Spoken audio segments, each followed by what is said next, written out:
Duraikannan sir, இப்போ அதிமுகவை மட்டும் இவ்வாறு உடைப்பதற்கான செயல்களில் தமிழக வெற்றி கழகம் ஈடுபடுவதற்கான காரணம் என்ன? இதற்கு நான் முதல் காரணமாக என்ன சொல்கிறேன்னா, இன்று ஆதவர்ஜுனா ஒரு நிகழ்ச்சியில், அமைச்சர் ஆதவர்ஜுனா ஒரு நிகழ்ச்சியில் பேசுகையில் தாவேக்கா தான் உண்மையான அதிமுக என்று அவர் கூறியிருக்கிறார். அதே போல் அதிமுகவில் பல ஆண்டுகளாக பயணித்த இப்போது வெற்றி பெற்ற சட்டமன்ற உறுப்பினர்கள் அவர்கள் தாவேக்காவில் இணைந்தவுடன் மறைந்த முதலமைச்சர் ஜெயலலிதாவின் மறு உருவமாக நாங்கள் விஜயை பார்க்கிறோம், எம்ஜிஆரின் உருவமாக விஜயை பார்க்கிறோம் என்று அதிமுகவின் முன்னாள் நிர்வாகிகள் தாவேக்காவில் இணைந்தவுடன் முன்னாள் அமைச்சர்கள், முன்னாள் நிர்வாகிகள் பலர் இந்த கருத்துக்களை தெரிவித்து வருகிறார்கள். இந்த கருத்து ஏற்புடையதா? நீங்கள் எப்படி பார்க்குறீங்க சார்? வணக்கம் கண்ணன்.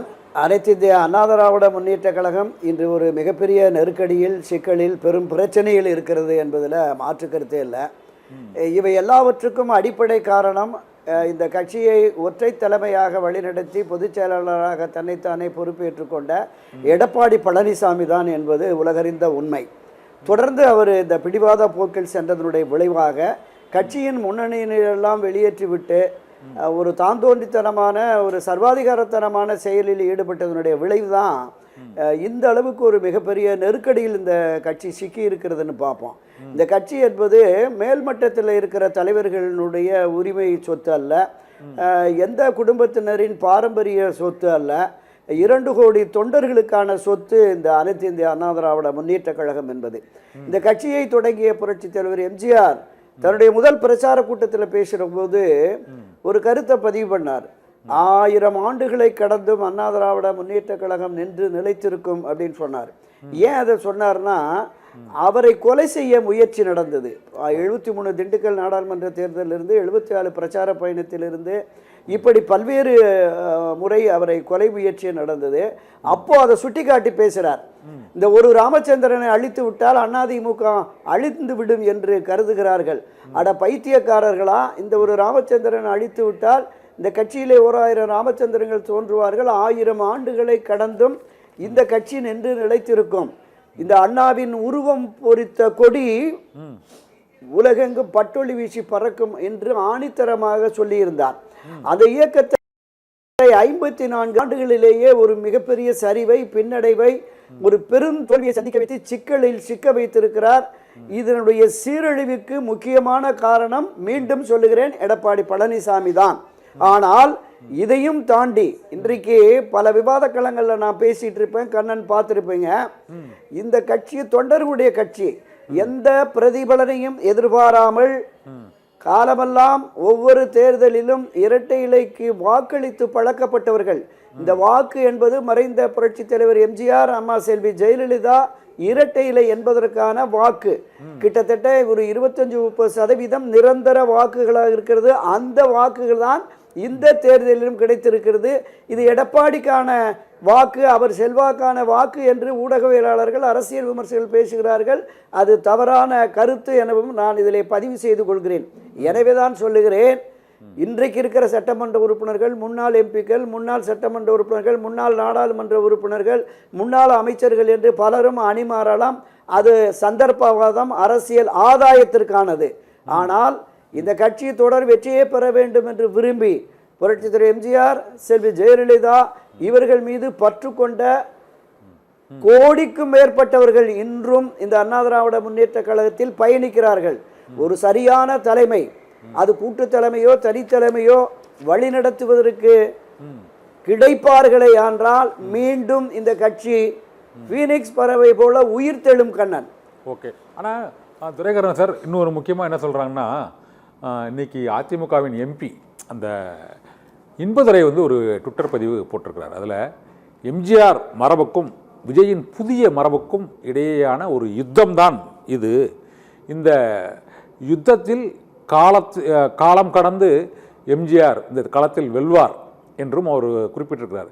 உண்மையிலே எம்ஜிஆர் ரசிகர்கள், அந்த எம்ஜிஆர் உருவாக்கிய அதிமுகவின் தொண்டர்கள், அந்த எம்ஜிஆர் மற்றும் மறைந்த முதலமைச்சர் ஜெயலலிதா இது போன்ற ஒரு ஈர்ப்பு மிக்க ஒரு நடிகரைத்தான் அவர்கள் விரும்புகிறார்களா? அதாவது அவங்களுடைய மன ஓட்டத்தில் அப்படி இருக்கிறார். நீங்களும் அதிமுகவில் பல்வேறு கட்ட அந்த தலைமுறைகள் சார்ந்த அந்த எம்ஜிஆர் தொண்டர்களை பார்த்துருப்பீங்க. அவங்க விஜய் மீது இப்போ திமுகவினரை விட மற்ற கட்சிகளான இடதுசாரிகளையோ விடுதலை சிறுத்தைகள் கட்சியோ காங்கிரஸ் கட்சியோ அல்லது மற்ற கட்சிகளை விட அதிமுகவினர் மட்டும் அந்த விஜய் கட்சியில் இணைவது அதிகரித்து கொண்டே இருக்கிறது. அதுக்கு என்ன காரணம்? அண்ணா திராவிட முன்னேற்ற கழகத்தை தோற்றுவித்த புரட்சித் தலைவர் எம்ஜிஆர் அவர்களுக்கு வெறும் தனிப்பட்ட சினிமா செல்வாக்கு மட்டுமே காரணமில்லை என்பதை புரிஞ்சுக்கணும். அவர் 1920-30களில் ஒரு காங்கிரஸ்காரராக காந்தியவாதியாக தன்னுடைய அரசியல் பயணத்தை தொடங்கி திரையுலகத்தில் காலடி எடுத்து வைத்து 53 திராவிட முன்னேற்ற கழகத்தில் இணைந்து 20 ஆண்டுகள் அரசியல் பயணம். அதை தாண்டி பொதுவெளிகளில் மக்கள் மத்தியில் அவருடைய அணுகுமுறை வள்ளல் தன்மை என்பது அவர் மீது மிகப்பெரிய ஈர்ப்பை ஏற்படுத்தியதன் விளைவாகத்தான் 72 அவர் கட்சி தொடங்கிய உடனே ஒரு மிகப்பெரிய தன்னெழுச்சியான போராட்டம் உருவானது திரு கருணாநிதிக்கும் திமுகவுக்கும் எதிராக. எனவே அவருடைய அரசியல் பயணம், அவருடைய அரசியல் செல்வாக்கு மக்கள் செல்வாக்கோடு திரு ஜோசப் விஜய் அவர்களை ஒப்பிடவே முடியாது. நீங்க குறிப்பிட்டீங்கல்ல, ஆளுமை மிக்க புரட்சித் தலைவர் எம்ஜிஆர், செல்வி ஜெயலலிதா, அதற்கு பிறகு தலைமையேற்றிருக்கிற எடப்பாடி பழனிசாமி ஒரு மிகப்பெரிய ஆளுமையோ இல்லை என்பது உண்மைதான்.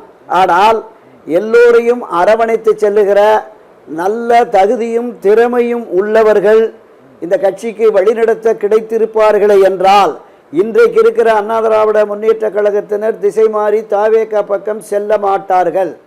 நான் குறிப்பிட்டபடி இந்த அடிப்படை உறுப்பினர்கள் கீழே இருக்கிற கிளைக்கழக நிர்வாகிகள் தொண்டர்கள், அதுதான் நான் சொல்ல வரேன். இன்றைக்கும் அந்த நிலைப்பாடு இருக்கிறது. நிச்சயமாக அந்த எம்ஜிஆர் காலத்து அந்த அரசியல் அந்த லெகசியை உடைக்கிறதுக்கு முயற்சி நடக்கலாம், ஆனால் அது கைகூடாது என்பதுதான் என்னுடைய பார்வை. கண்ணன், ஓகே. ஆனால் இப்போதைக்கு இந்த ஒரு அதிமுகவின் கோட்டையாக திகழ்ந்த அந்த தொகுதிகள், மதுராந்தகம் தொகுதியாக இருக்கட்டும், பெருந்துறையாக இருக்கட்டும், அம்பாசமுத்திரமாக இருக்கட்டும் அல்லது தாராபுரமாக இருக்கட்டும், இந்த 4 சட்டமன்ற உறுப்பினர்களும் பெரும்பாலும் அங்கே அதிமுக தான் அந்த தொகுதிகள் வந்து வெற்றி பெற்றிருக்கு.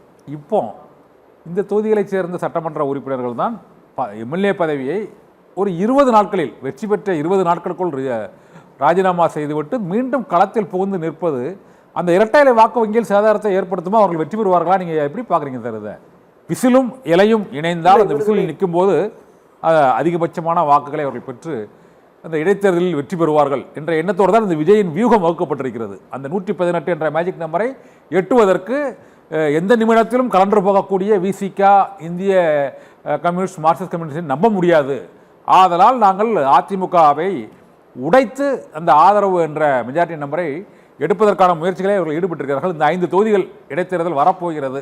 வழக்குகளும் அந்த இடைத்தேர்தல் நடத்தக்கூடாது என்று வழக்குகளும் இருக்கின்றன. இருந்த போதிலும் அந்த வாக்காளர்கள் இரட்டை இலை சின்னத்திற்கு இந்த அலையிலும் பெருவாரியான வாக்குகளை அளித்த அந்த எம்ஜிஆர் கட்சியின் தொண்டர்கள் விசிலுக்கு வாக்களிப்பார்களா? இந்த 4 சட்டமன்ற உறுப்பினர்கள் செயல் என்பது பச்சை சந்தர்ப்பவாதம், சுயநலம் என்பதுதான் என்னுடைய பார்வை.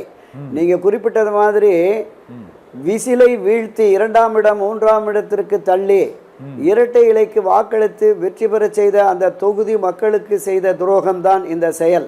அந்த வாக்களித்த மக்களுக்கு நன்றி சொல்ல கூட போகாமல் தங்களுடைய சுய ஆதாயத்திற்காக இந்த முடிவை அவர்கள் எடுத்திருக்கிறார்கள் அப்படின்னு தான் நான் பார்க்குறேன். கண்ணன், என்னன்னா நீங்க குறிப்பிட்டது மாதிரி அந்த பகுதிகளில் காலமெல்லாம் இரட்டை இலை தான் வெற்றி பெற்றிருக்கிறது.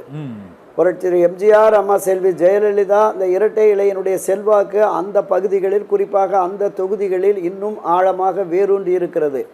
இத்தனை பெரிய அலையிலும் விசிலை வீழ்த்தி இரட்டலைக்கு வாக்களித்து வெற்றி பெற செய்த அந்த தொகுதி மக்களுக்கு கட்சியினருக்கு துரோகம் செய்து விட்டார்கள் அப்படின்னு தான். மீண்டும் இவர்கள் களத்துக்கு செல்லுகிற பொழுது இவர்களுக்கு எந்த அளவிற்கு வரவேற்பு இருக்கும் என்பது பெரிய கேள்விக்குறி.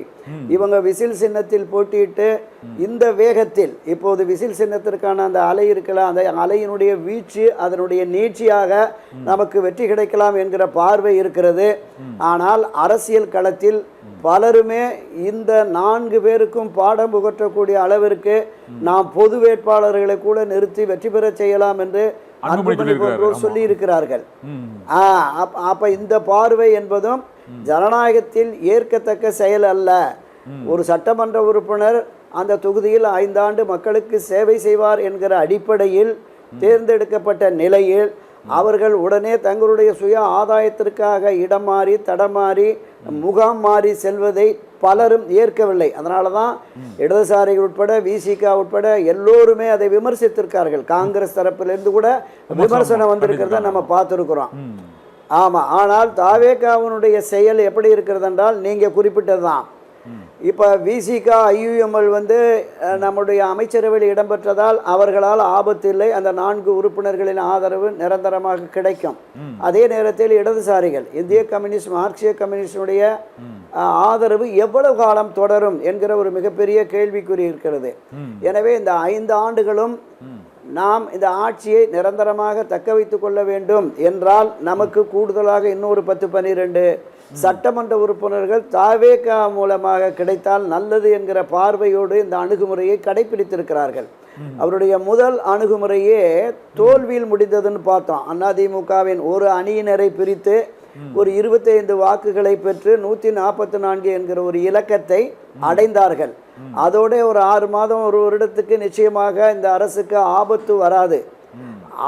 அதுவரையிலும் இதை கொண்டு செலுத்துவதற்கான அந்த வழிமுறைகளை விட்டுவிட்டு இவர்கள் அண்ணா திராவிட முன்னேற்ற கழகத்தில் ஒரு பிரச்சனையை உருவாக்கி பிளவை உருவாக்கி ஒரு அணியினரை இந்த பக்கம் இழுக்கணுங்கிற அந்த முயற்சி இருக்கிறது தொடர்ந்து நடைபெறுவதாக பலரும் சொல்லுகிறார்கள். இன்னும் கூட கூடுதலாக தாவேகாவுக்கு வருவதற்கு வாய்ப்பு இருக்கிறது அப்படிங்கிற மாதிரி விஜயபாஸ்கர் கூட இன்னும் அந்த முடிவு அறிவிக்காம இருக்காங்க சார். இன்னைக்கு வர இவங்க நாங்கள் அதிமுகவோடு ஒருங்கிணைந்து செயல்படுவோம் என்பதை எஸ்பி வேலுமணி இன்னைக்கு அளித்த பேட்டியில் சிவி சண்முகத்தின் கருத்தும் எங்கள் கருத்தும் ஒன்றுதான் என்று கூறியிருக்கிறார். ஆனால் அவர் ஒரு மௌனம் சாதிக்கிறார்.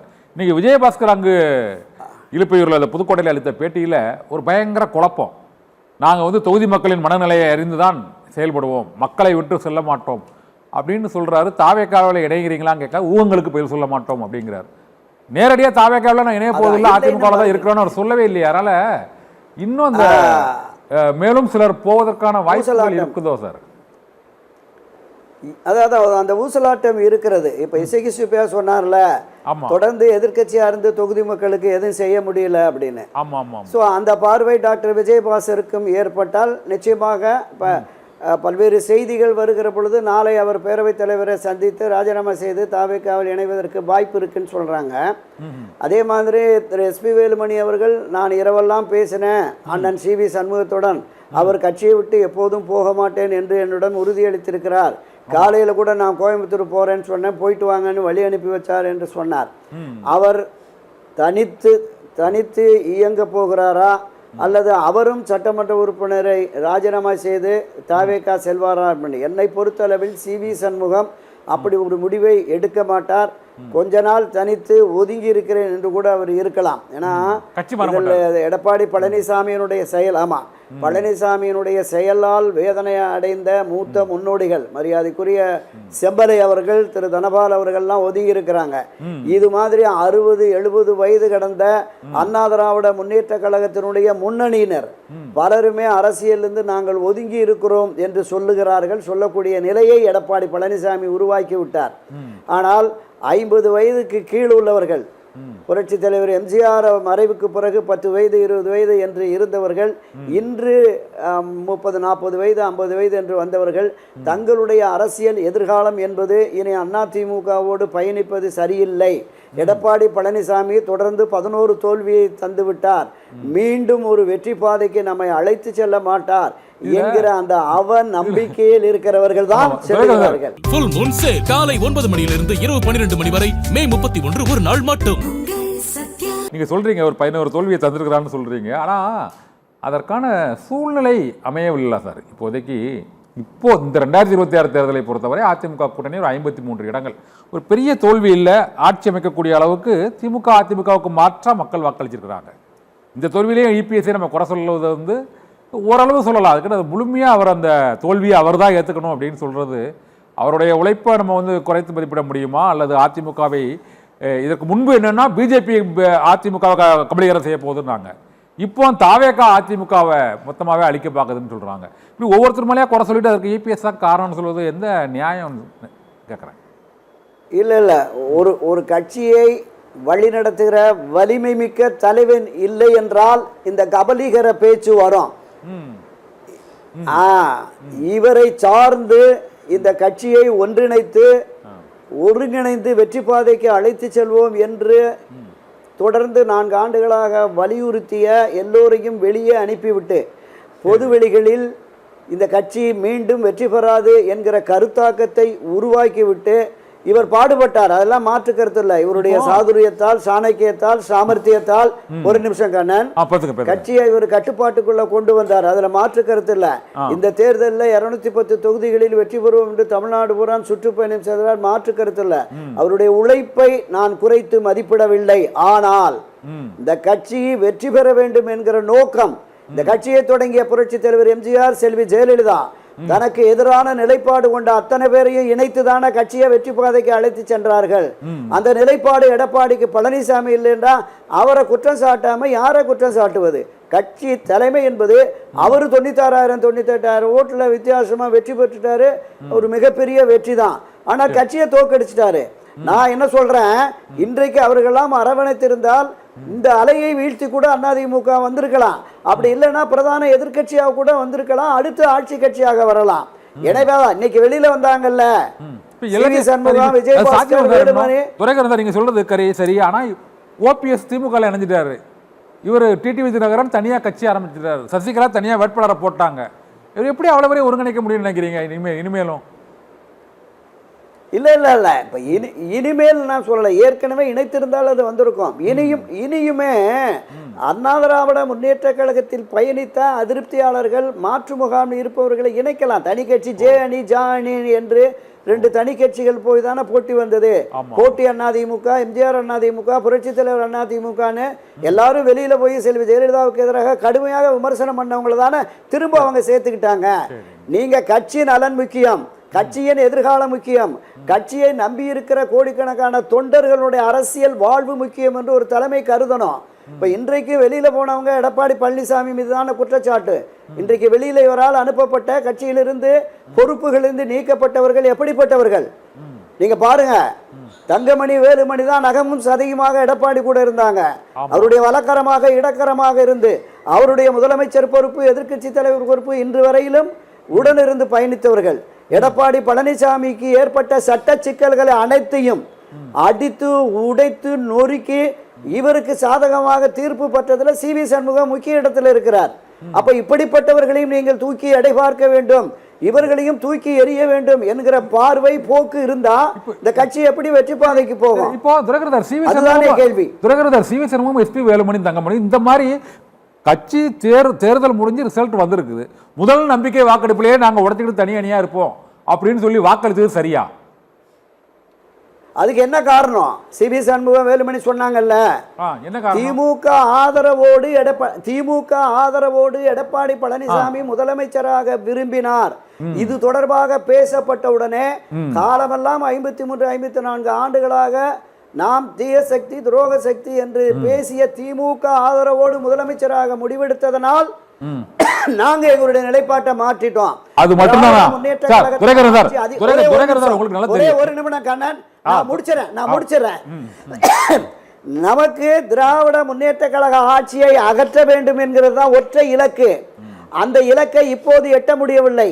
அந்த இலக்கை எட்டி ஆட்சி அதிகாரத்திற்கு மக்கள் தாவேக்காவை கொண்டு வந்திருக்கிறார்கள். எனவே அந்த ஆட்சி தொடர ஆதரவளிப்போம், வெளியிலிருந்து தான் ஆதரவளிப்போம் என்கிற நிலைப்பாடு தான். அமைச்சரவையில் இடம், அவங்க வாரிய தலைவர்கள் அந்த மாதிரி பேச்சு இல்லைன்னு சி.வி. சண்முகம், வேலுமணி தரப்பும் சொல்லுது, ஆதவர்ஜுனாவும் சொல்றார். ஒரு நட்பு ரீதியாக ஒரு தோழமை உணர்வோடு தான் ஆட்சின்னு சொல்றார். இந்த நிலைப்பாட்டை எடுக்காம தடுப்பதற்கு எடப்பாடி பழனிசாமி என்ன செய்திருக்கணும்? 5ஆம் தேதி ரிசல்ட், 6ஆம் தேதி கூட்டுங்க 47 சட்டமன்ற உறுப்பினர்களையும் தலைமை கழகத்திலே கூட்டி சட்டமன்ற குழு தலைவராக எடப்பாடி பழனிசாமி கொறடாவாக யாரையோ போட்டு நீங்க அதை அப்பவே தடுத்திருக்கணும். எங்க புதுச்சேரி ரிசார்ட்ஸுக்கு போக வேண்டிய அவசியம் என்ன? அங்க போய் அதிமுக இன்றைய அரசியல் சூழல் அதிமுக நோக்கி திரும்புறது. உங்களுக்கு இனிப்பு செய்தி வரும், நல்ல செய்தி வரும்னா என்ன நல்ல செய்தி? திமுக ஆதரவோடு ஆட்சி அமைக்க முயற்சித்தார்கள் என்பது வெட்டமளிச்சமாயிருச்சு. இடதுசாரிகள் சொல்றாங்க, விசிக சொல்லுது.